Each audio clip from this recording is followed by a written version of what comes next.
En la vida, la fidelidad te puede traer enemistades con otras personas.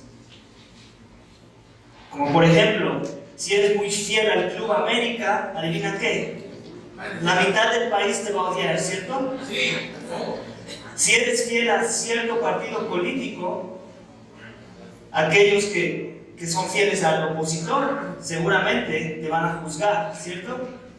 Si eres fiel a un género musical, por ejemplo, aquellos que son fieles a un género musical muy distinto, muy aparte, o con unos tonos muy distintos a los que a ti te gustan, también te van a criticar, ¿cierto? Si eres fiel, por ejemplo, a una dieta muy sana, todos aquellos que comen chatarra te van a juzgar de una u otra forma, ¿cierto? Si eres fiel a unos principios de vida, aquellos que no se rigen bajo esos principios también te van a juzgar de alguna forma u otra, ¿cierto?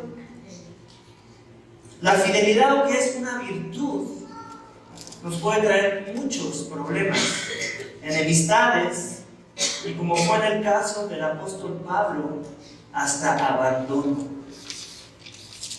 La fidelidad te puede traer abandono. Como vimos la semana pasada, la fidelidad a Dios tiene sus marcas. Marcas que distinguen a aquellos que proclaman su palabra. Pero al igual que con los ejemplos que les acabo de dar en la introducción, la fidelidad de Dios te puede traer abandono. La fidelidad a Dios te puede traer abandono.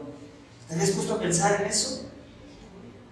Esta realidad la veremos en el ejemplo de la vida de Pablo en nuestro texto esta mañana. Pero no solo veremos que la fidelidad nos puede traer abandono, sino que Dios fortalece a sus fieles en medio del abandono, como dice el título de mi sermón. Amén. Dios fortalece a sus fieles en medio de ese abandono. En nuestro sermón esta mañana vamos a ver 4 consecuencias de la fidelidad a Dios que nos traerán tiempos difíciles. Así que pongamos nuevamente nuestros ojos en la palabra para ver el primero de ellos. Versículo 5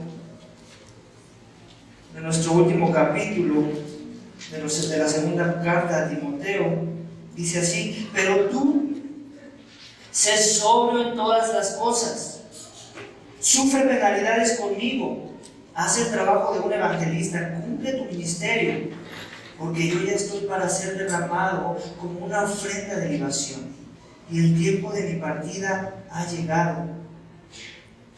He peleado la buena batalla, he terminado la carrera, he guardado la fe. En el futuro me está reservada la corona de justicia que el Señor, el juez justo, me entregará en aquel día. Y no solo a mí, sino también a todos los que aman su venida. Amén. Amén. Kafir. Kafir es la palabra que usa un musulmán que sigue el Islam. Y kafir significa infidel o infiel. Infiel es como denominan a todos aquellos que no son adeptos al Islam. Un infiel, desde la perspectiva del Corán y su profeta Mahoma, es aquel que no ha doblado su rodilla ante Alá, el Dios del Islam. Escucha lo que dice la Sura 9, versículo 5, sobre lo que debe hacer un islámico con aquellos que son kafirs. Y dice esto: cuando se acaben los meses sagrados, es una instrucción que Alá, que Mahoma, el profeta de Alá, está diciendo a aquellos que siguen el Islam. Cuando se acaben los meses sagrados, mata a los idólatras donde sea que se encuentren. Arréstalos y embóscalos por todas partes.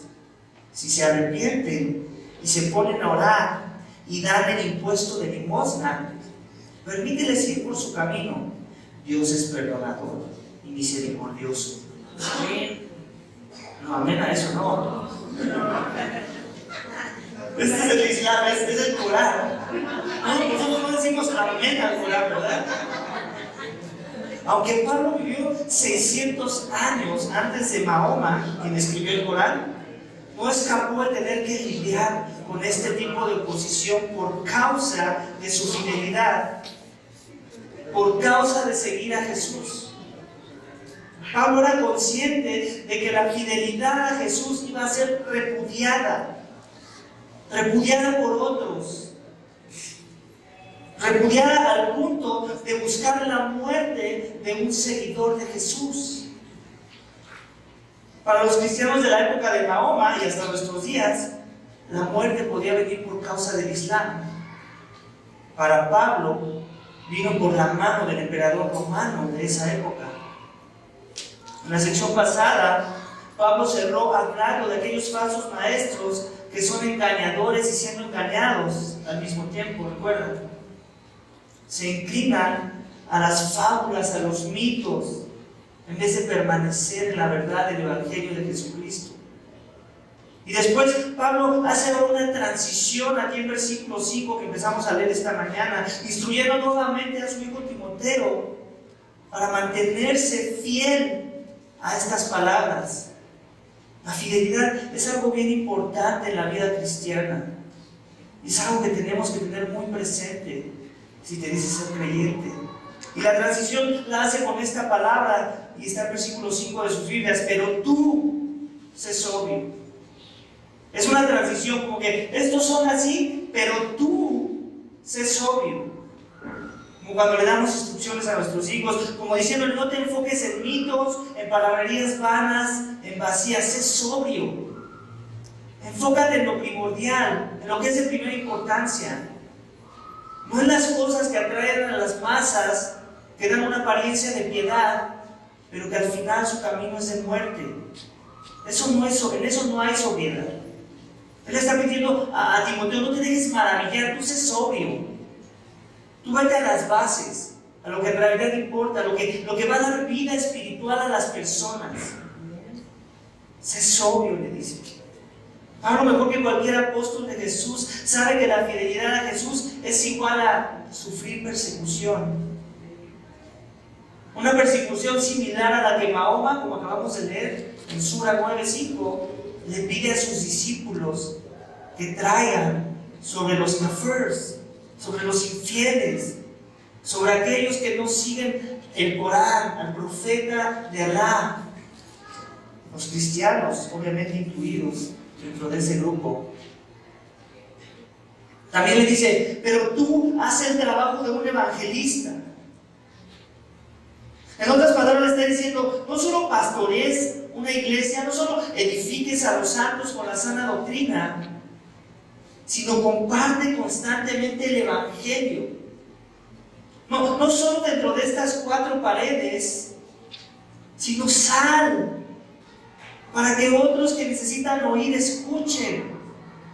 Necesitas evangelizar, necesitas seguir trabajando el mensaje que va a traer vida espiritual a las personas. El Evangelio, ese al cual le dijo que permaneciera y que persistiera en las cosas que había escuchado y de las cuales había sido convencido la semana pasada. Tienes que seguir en ese tono, con esa nota.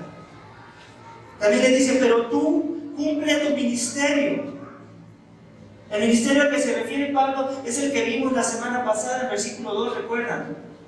Cuando le dice: predica la palabra.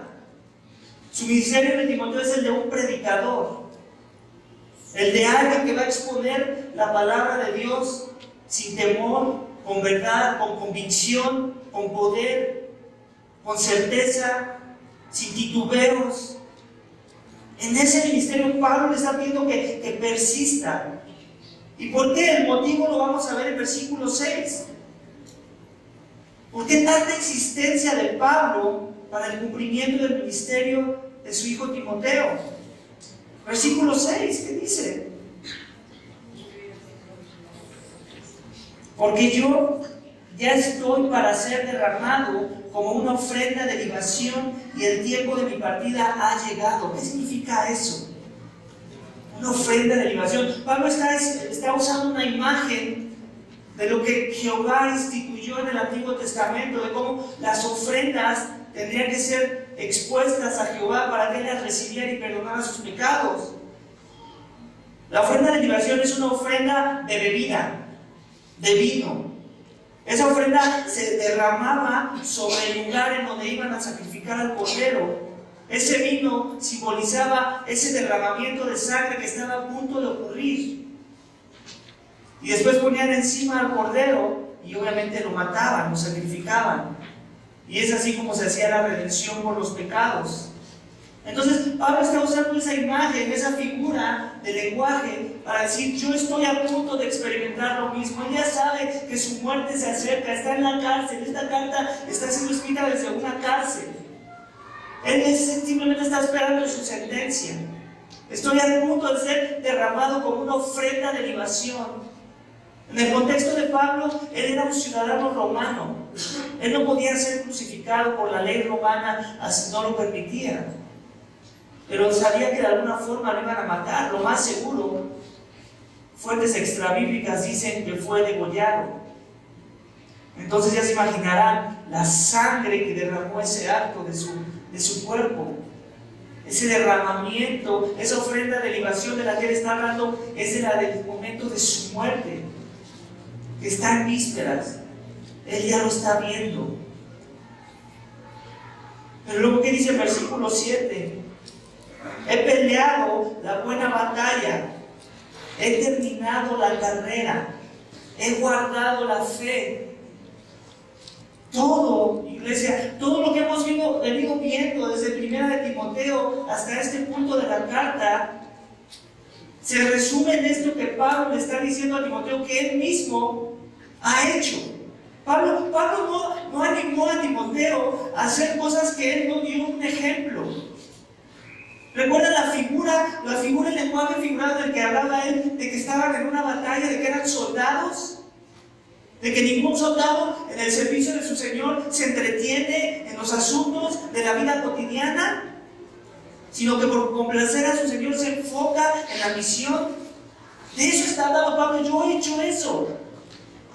Yo he cumplido, yo he peleado la buena batalla.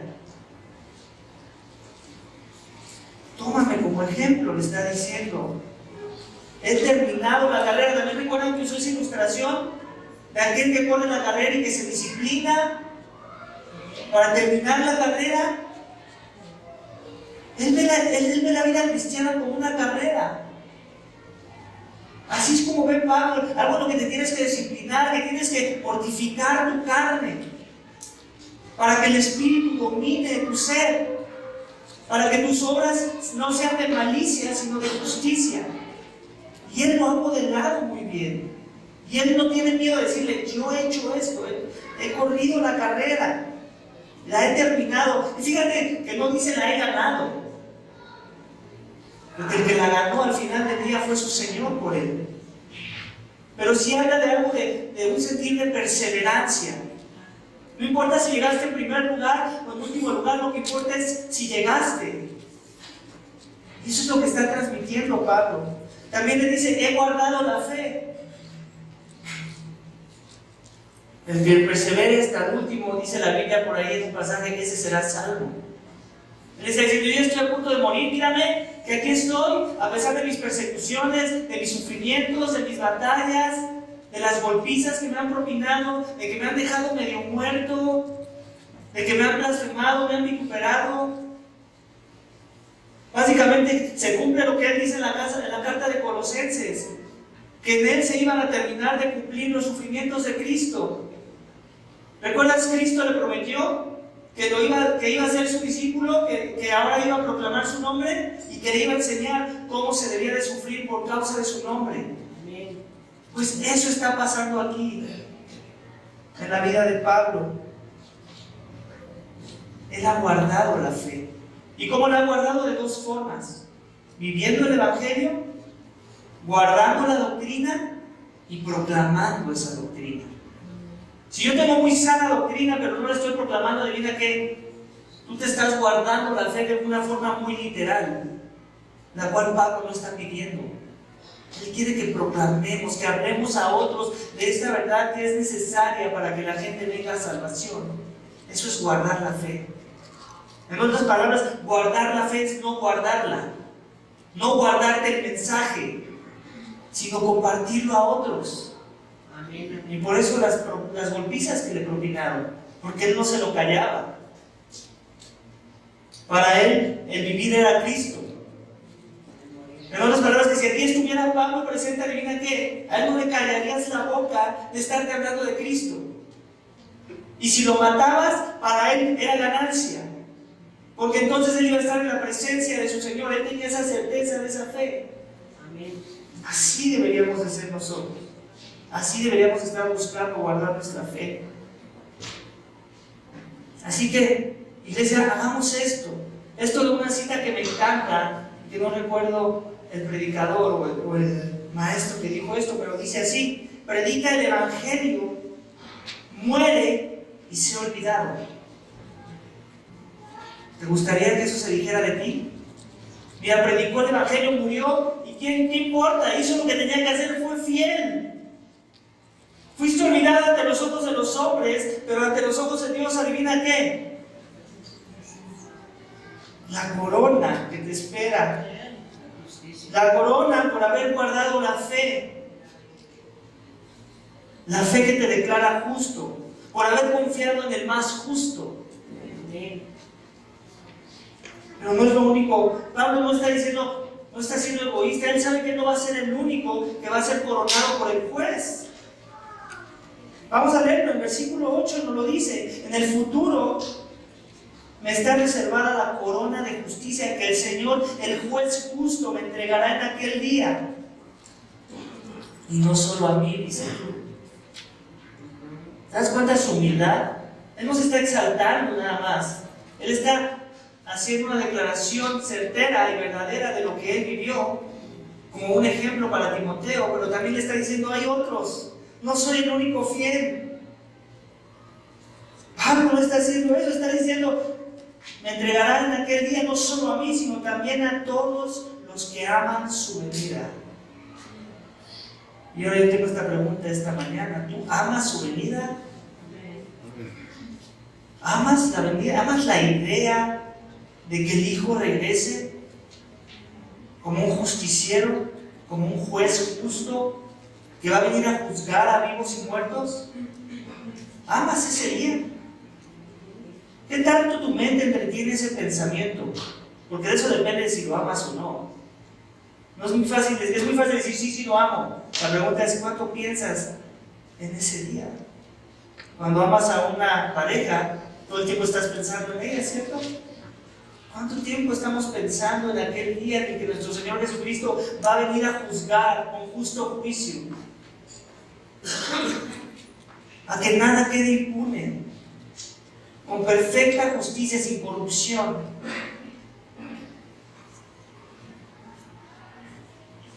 Todos los que se mantuvieron fieles han sido fieles porque se han mantenido en la carrera. Desde la perspectiva de Pablo, escucha, iglesia, la fidelidad te puede traer la muerte, pero un mejor futuro te espera, como dice el primer punto de mi sermón. La fidelidad te puede traer la muerte. ¿Y tú estás dispuesto a padecer a muerte por seguir a Cristo? A ser derramado como ofrenda de libación por tu fe. ¿Es eso verdad de ti? ¿Sabes? Hay un sentir en que es muy fácil responder a esa pregunta. Te preguntarás: ¿cómo? ¿Cómo es tan fácil? No estamos hablando de cualquier cosa, estás hablando de la... No es tan difícil tampoco. Hay pequeñas etapas de prueba que Dios trae a nuestras vidas para identificar si somos esos que estaríamos dispuestos a morir por el nombre de Jesús.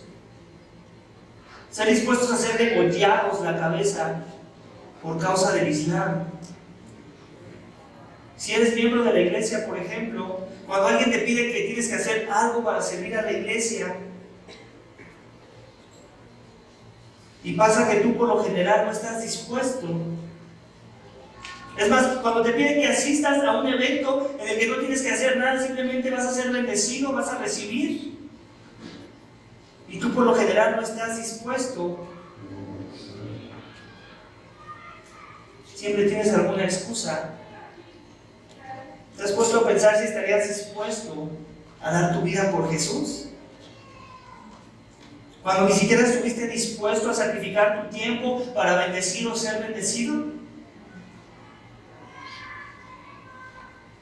Sería inconsistente llegar a la conclusión de que darías tu vida por Jesús.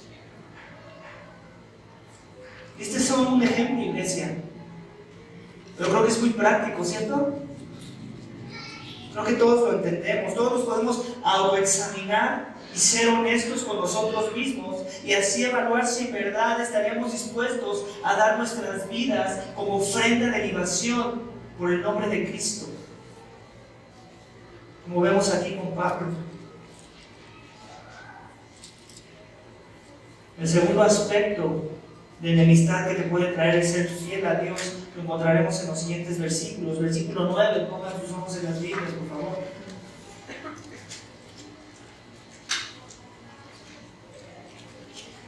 Procura venir a verme pronto, le dice Pablo a Timoteo, pues Demas me ha abandonado, habiendo amado este mundo presente, y se ha ido a Tesalónica.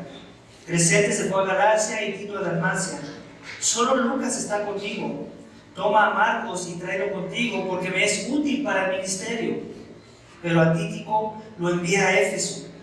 Cuando vengas, trae la capa que dejé en Troas con Carpo, y los libros, especialmente los pergaminos. Alejandro, el calderero, le hizo mucho daño. El Señor le retribuya conforme a sus hechos. Tú también cuídate de él, pues se opone vigorosamente a nuestra enseñanza.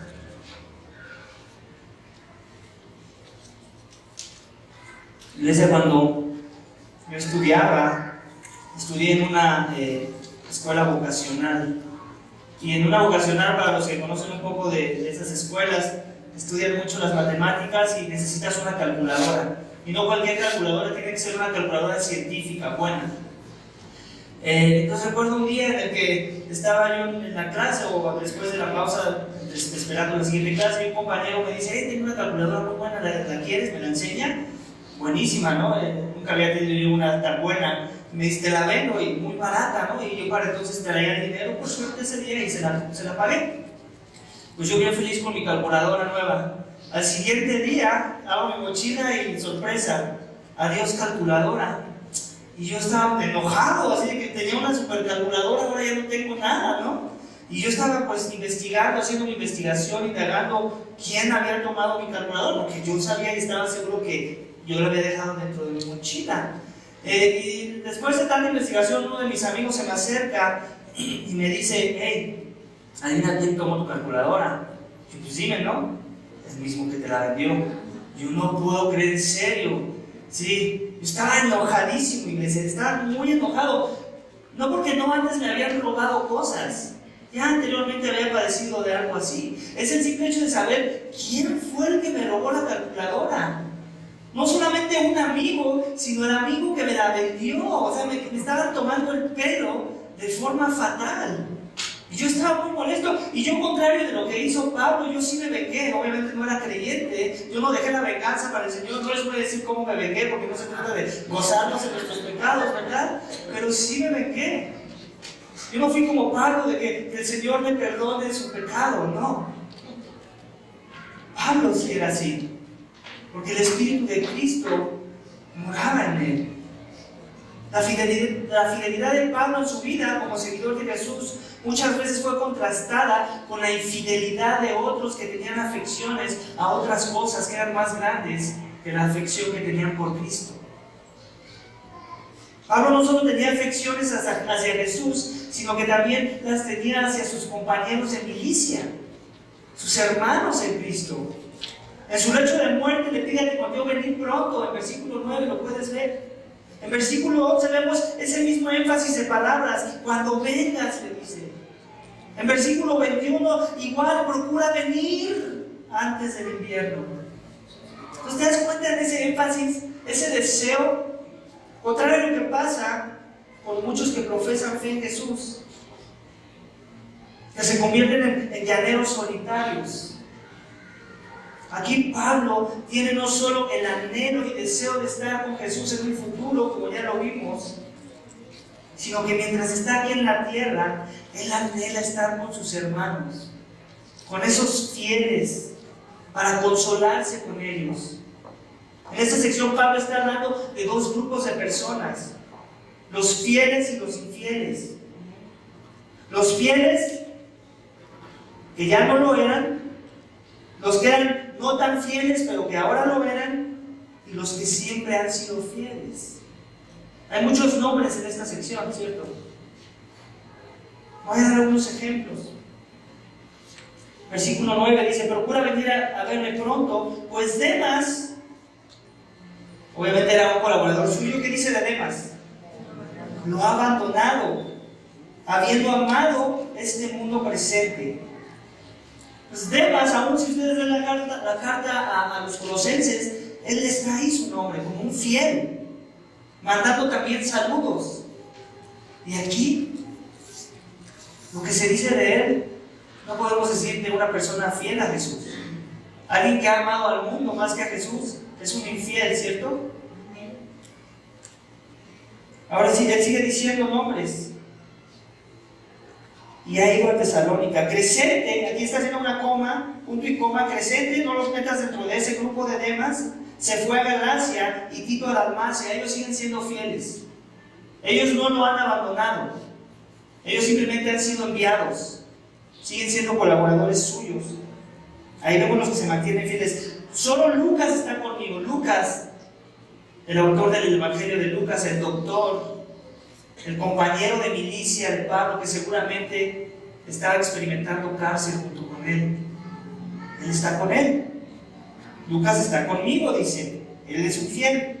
Toma a Marcos y tráelo contigo porque me es útil para el ministerio. Marcos, si recuerdan en el contexto de Hechos, un punto en el que se apartó, un punto en el que Pablo lo consideraba como un infiel de alguna forma, alguien que no estaba dando el ancho para caminar la vida cristiana.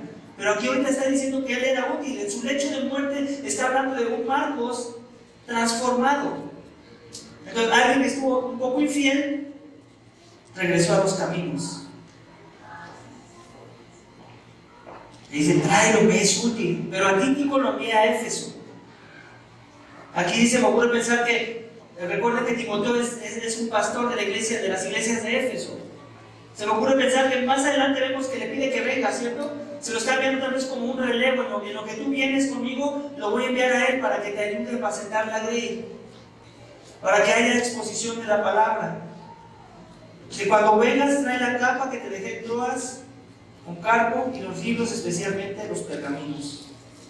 Alejandro, el caldelero, me hizo mucho daño. El Señor le libera conforme a sus hechos. ¿Te das cuenta? Está Alejandro, un infiel, alguien que se mostró fiel por algún tiempo, pero ahora caminaba infiel.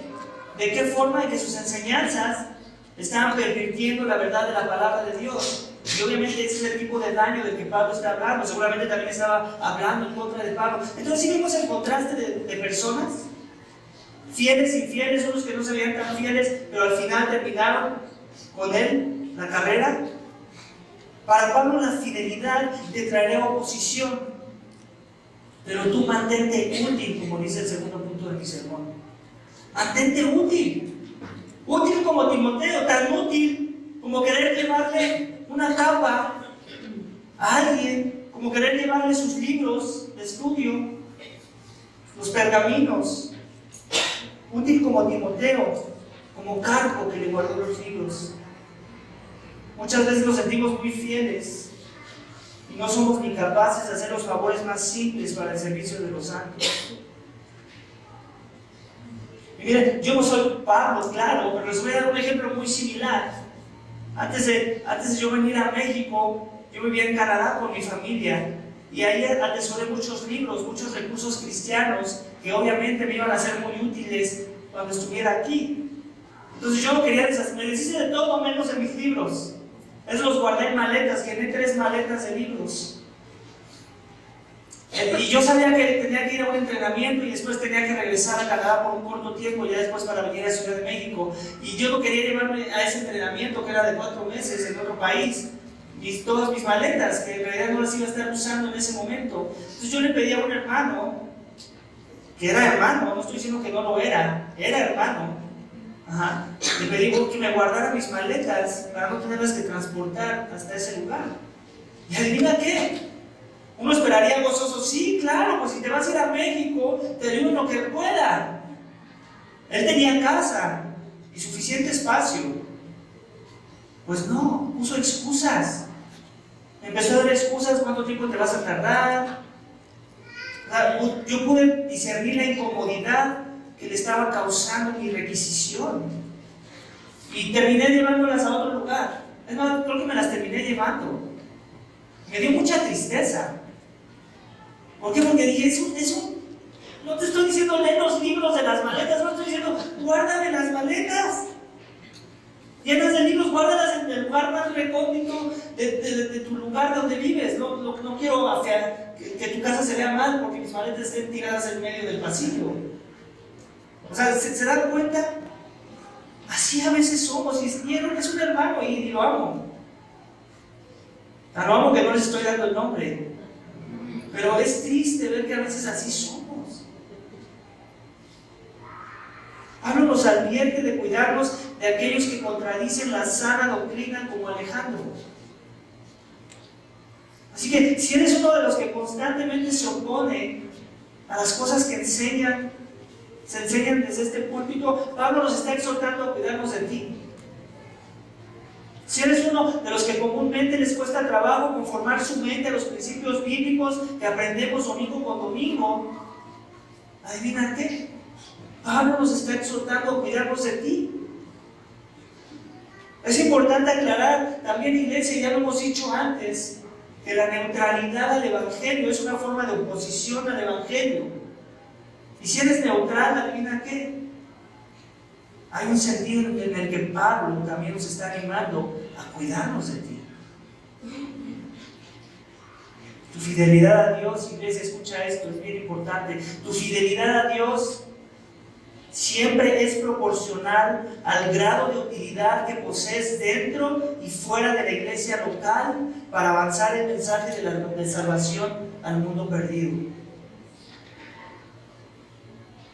Cosas sencillas demuestran si estamos siendo... No importa cuánto salga de mi boca que yo soy fiel a Dios y que daré mi vida por Él. Si no estoy dispuesto a guardar unas maletas, iglesia. La tercera consecuencia de la fidelidad a Dios la veremos en versículos 16 al 18. Así que pongamos nuevamente ojos en la Biblia. En mi primera defensa, dice Pablo, nadie estuvo a mi lado, sino que todos me abandonaron, que no se les tenga en cuenta. Pero el Señor estuvo conmigo y me fortaleció, a fin de que por mí se cumpliera cabalmente la proclamación del mensaje y que todos los gentiles oyeran. Y fui librado de la boca del león. El Señor me librará de toda obra mala y me traerá salvo a su reino celestial. A Él sea la gloria por los siglos de los siglos. Amén. Todos me abandonaron. ¿Puedes creer eso? Me recuerda, ahora sí, continuando con las anécdotas de la vocacional, me recuerda, los que conocen el contexto de vocacional, algo que caracterizaba en el pasado, no sé ahora, a las vocacionales, es que había un grupo de estudiantes, pseudoestudiantes, que se llamaban los porros. Estos porros se caracterizaban por ser los vándalos de la iglesia, bueno, también la iglesia de vándalos, de la escuela. Estos porros vestían sus jazers que los caracterizaban y eran como que un grupito de esos que traían problemas a las personas les gustaba extorsionar, les gustaba intimidar, les gustaba pues hacer lo malo, ¿no? Y obviamente este grupito, aunque yo también era malo en ese entonces, no conocía de Cristo, nunca llegué tan bajo como para hacerme un porro, ¿no? Pero igual mi malicia no me ayudaba a amarlos. Yo odiaba a ese grupo de personas. ¿Por qué? Porque obviamente también yo era de sus víctimas. A mí también me querían extorsionar de vez en cuando. Y a mí me molestaba. Y encima de eso, yo tenía un espíritu muy contencioso. Yo era muy peleonero. Entonces, imagínate, éramos la fórmula perfecta para el desastre cuando los porros trataban de extorsionarme. Y era tanto así que llegó un día en el que yo estaba harto. O sea, que cualquiera que trajera un Jason ya te podía pedir el domingo, por decirlo así. Que una vez subieron un grupo de porros al salón. Y estaba uno de ellos que yo sabía que era nuevo, pero pues como ya era nuevo, ya tenía el Jason, ya tenía el derecho de, como dirían ahí en el mundo, de talonearte, ¿no? Y yo así, me pidió a mí y me negué. Y el otro, pues con toda la autoridad de porro, ¿no? Pues me quería ahí amedrentar, ¿no? Entonces ya yo me paré y como era en la carne, pues empezaron los golpes. Empezaron los golpes de tal forma que al final gané la pelea, ¿no? Y en ese momento todos mis amigos me abasionaron, se salió el grupo de porros. Básicamente logré que no nos extorsionaran ese día, ¿no? Y todos contentos y felices conmigo echándome porras, pero adivinen qué. Algo que caracterizaba a los porros es que eran montoneros. Y entonces yo sabía lo que me esperaba afuera. Y también no esperaba, pero pasó, que mis amigos todos me abandonaron. Ninguno salió conmigo de la escuela. A mí me tienen hablando de mi papá decía no pudo ir por mí, entonces yo estaba así, ya valí. Y recuerdo mi caminar, fue como un viacrucis de la entrada de la escuela al pecero que yo tomaba. Yo iba temeroso, obviamente sabía que en cualquier momento iban a llegar los golpes. Y sí, para mi mala suerte, en la parada, me iban siguiendo 3 porros y en la parada, o sea, cosa que ellos nunca hacen, se esperan a tener fiesta un rato y después se van a sus casas. No, o sea, casi luego en la salida me siguen los 3, dije, ya valió. Me subo al pecero y se suben al pecero, dije, no, me va el peor porque aquí ni para dónde correr. Bueno, pues yo no era creyente en ese entonces, pero yo creo que sí, por la gracia de Dios, algo puso en sus mentes o en sus corazones y no me hicieron nada. Se bajaron a los 2 minutos de que se subieron al pecero. No sé si simplemente me querían mandar un mensaje o algo pasó que nos detuvo. El chiste es que no me hicieron nada y ya después no me acuerdo cómo es que se olvidó la historia. Pero el punto es ese, que me sentí abandonado. Aunque fue por causa de la injusticia, es horrible sentirte abandonado cuando sientes que hiciste algo bueno, por lo menos defendiste a tus compañeros de que no les quitaran su dinero por una vez en sus vidas. Y así se sentía Pablo, el apóstol. Si estuviera vivo, obviamente se reiría de mis abandonos. Ya que si alguien era un experto en los abandonos, era Pablo. Y no por causa de la injusticia o de la pelea, sino por causa de la verdad, de la justicia. En la experiencia de Pablo, aún muchos de los fieles que mencionó en nuestra sección pasada, aquí dice que todos lo abandonaron. O sea, podemos decir que hasta Lucas lo abandonó. Va a haber momentos, iglesia, en la vida cristiana, donde aún los que profesan fe te van a abandonar. Ya sea por miedo a una golpiza, ya sea por miedo a perder su reputación, ya sea por malentendidos, por ignorancia o falta de madurez, o porque amaron más al mundo que la verdad. Si los discípulos de Pablo, escucha esto, si los discípulos de Pablo, con el entrenamiento de Pablo, con el discipulado de Pablo, con la teología de Pablo, lo abandonaron, adivina qué, pon tus barbas a remojar, porque eso no te exenta de que a ti te hagan lo mismo o que tú hagas lo mismo a un hermano en la fe, a un fiel. Algún día alguien será capaz de abandonarte por no querer avanzar la misión. Y de antemano es importante que sepas que siempre habrá uno que nunca te va a abandonar. Vamos, esto no es para apachurrarte, es para darte ánimos. Hay uno que nunca te va a abandonar. Ese es el Señor. Lo vemos en el texto. Todos me abandonaron, pero ¿qué dice Pablo? El Señor estuvo conmigo, me fortaleció. Porque aunque todos lo abandonaron, del versículo 16 lo vemos, Pablo nunca sintió el completo abandono, ya que mantenía una relación muy estrecha con su Señor en sus oraciones, tanto que le pedía que no tomara en cuenta sus faltas. Versículo 17, Pablo menciona que Jesús estaba con él en medio del abandono y lo fortaleció, iglesia. ¿Qué mejor compañía quieres? Es importante que veamos que en un momento así, donde todo se ve oscuro para Pablo, Dios tiene propósitos eternos, ya que en medio de ese abandono, él pudo proclamar el mensaje, ¿te das cuenta? Ese mensaje de salvación a los gentiles, y seguramente eso fue lo que lo llevó a ser liberado. Que algunos respondieron al mensaje. Esa experiencia le ayudó a recordar que nunca, ni en su momento más oscuro, ha sido desamparado. Que Dios siempre ha estado ahí para cuidarlo y fortalecerlo. Amén, amén. En versículo 18 vemos otro tipo de libertad de la que Pablo habla. Una que no terminará de la forma en la que terminó el versículo 17, sino que esta tiene que ver con el ser traído a la presencia de un rey que es poseedor de un reino, una libertad donde no más va a recibir los maltratos de este mundo, donde no más va a tener que lidiar con el pecado de los hombres, por la fe que tiene en Jesús. Pablo ve la muerte como la máxima expresión de libertad que cualquier hijo de Dios puede tener. Y es por eso que en la segunda mitad del versículo dice esta declaración: a Él sea la gloria por los siglos de los siglos. Amén. A Él sea la gloria. Para Pablo, la fidelidad te traerá abandono, sí, pero Dios será tu fortaleza, como dice el tercer punto de mi sermón. Tu fortaleza en el abandono humano, tu fortaleza en el abandono de este cuerpo carnal. Él será tu fortaleza. Dios nunca ha abandonado a alguno de sus fieles, ¿sabes? No, espérame, déjame corrijo. Sí lo ha hecho. Lo hizo con uno, a su Hijo,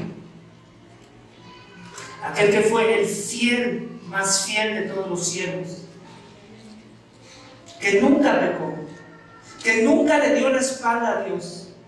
Él tuvo que ser abandonado por su Padre para que nosotros pudiésemos tener acceso a su presencia, ya que nuestros pecados nos separan de Dios. Porque Dios no puede coexistir con seres llenos de maldad, ¿sabes? Él es muy santo para eso. Antes de su muerte en la cruz, el Hijo exclamó: Elí, Elí, lama sabacthani. Dios mío, ¿por qué me has abandonado? Pero pastor, ¿no acabas de decir que Dios nunca abandona? Lo hizo una vez.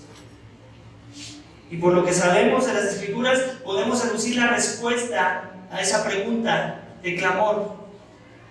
Porque te has hecho pecado y no puedo morar en tu presencia. Por eso te he abandonado. Porque tú y yo, para que tú y yo, iglesia, podamos tener una eternidad con Dios y ser salvos en un mundo celestial, es necesario que alguien sea nuestro sustituto por el abandono que tú y yo merecemos. Ya que si no tenemos ese sustituto, entonces somos tú y yo los que experimentaremos el abandono eterno. ¿Has puesto tu fe en ese Jesús? En ese que vivió el abandono por ti. ¿Reconoces que mereces la justicia de Dios y que tu paga es muerte por tu pecado? ¿Reconoces que necesitas un sacrificio perfecto como ofrenda de libación para el perdón de tus pecados? Un sacrificio tan valioso y tan grande como el Hijo de Dios que se hizo hombre, que vivió la vida perfecta que se demandaba de ti cuando Dios te creó y que no pudiste vivir. ¿Reconoces que Jesús es el único camino para que seas reconciliado con Dios? ¿Para ser salvo de la ira que Dios tiene reservada para los pecadores? Que la ira que cayó en el Hijo cuando fue abandonado, tú la merecías, pero Él la llevó en amor por ti. Si te arrepientes y por fe reconoces que necesitas la salvación que Jesús ofrece, que la muerte que Él sufrió, la sufrió por ti, que la resurrección que Él experimentó, tú la experimentarás por fe en su nombre. Porque sabes que últimamente no importa cuán acompañado estés en esta vida, ¿sabes? Digo, gloria a Dios si tienes muchos amigos o mucha familia. Pero no importa cuán acompañado estés de todas esas personas, por muy bonitas que sea la relación. Si al final de tu vida no puedes decir como Pablo, que el Señor te librará de toda obra mala y que te traerá a su reino celestial con la certeza y verdad con la que iba a pasar con Pablo, entonces no importa si eres el más acompañado en la tierra, si no tienes la compañía que te lleva al cielo, entonces eres el más solitario de los hombres. Y si ese eres tú, ¿qué estás esperando? ¿Cuándo vas a doblar tu rodilla? La teología de los islámicos, déjame que digo que no está tan errada en que Dios va a traer juicio. El problema con su teología es que ellos no entienden que el que va a traer el juicio es aquel que fue clavado en una cruz por los pecados de los hombres, que va a venir como un vengador a derramar la sangre de todos aquellos que no confiaron y pusieron su justicia por fe en Él. Así que si aún no has confiado, ¿qué estás esperando? La muerte está a la vuelta de la esquina. La muerte está a la vuelta de la esquina. Esta semana como iglesia experimentamos la pérdida del papá de una persona. Y fue fulminante, fue un paro cardíaco, no se lo esperaban. ¿Se imaginan? Así va a ser. Así de repentino es la muerte. Y tal vez no te dé oportunidad de clamar antes. Así que ven a Jesús, porque para eso te trajo aquí. Para que despiertes a este mensaje y a este llamado para la salvación de tu alma, que es el arrepentimiento y fe en la persona de Jesús. Amén. Ya por último, para terminar, versículos 19 al 22. Saluda a Priscila y a Aquila y a la casa de Onesíforo. Erasto se quedó en Corintio, pero a Trófimo lo dejé enfermo en Mileto. Procura venir antes del invierno. Eubulo te saluda, también Prudente, Lino, Claudia y todos los hermanos. El Señor sea con tu espíritu, la gracia sea con vosotros. Amén, amén. Iglesia, si hay algo que Pablo tenía, eran dos pasiones en su vida. La primera era Dios, y la segunda, que era acompañada de esa primera, era el amor por los hombres y por el evangelio que salva a esos hombres. La fidelidad que Pablo tenía hacia Dios la manifestaba de forma palpable con amor a su prójimo. Alguna vez, iglesia, alguien me dijo, cuando estuve en contacto con muchos pastores que se enteraron que iba al ministerio, uno que me dio algo que me ha ayudado mucho en el poco tiempo que llevo pastoreando. Él me dijo, el ministerio de la palabra se trata de personas, se trata de almas. Sí, hay que preparar sermones, sí hay que preparar estudios bíblicos, sí hay que hacer programas para edificar a los santos, pero al final del día se trata de personas. Todas esas cosas son usadas, pero sirven personas. Si no están sirviendo personas y tu enfoque y tu corazón no está en personas, entonces tienes un concepto muy erróneo de ministerio, me decía. Y Pablo no quería cerrar su carta a Timoteo sin recordarle este aspecto tan importante del ministerio de la palabra. Que la fidelidad te traerá amor a tu vida y en particular a los fieles. Como podemos ver, Pablo cierra su carta haciendo mención a nombres de hombres fieles, algunos de los cuales él trabajó con ellos en el ministerio. Pablo nos manda saludos a ellos y ellos también envían saludos de regreso, ¿cierto? ¿Sabes cuál es, iglesia, el más grande problema, o uno de los más grandes problemas del cristianismo en México?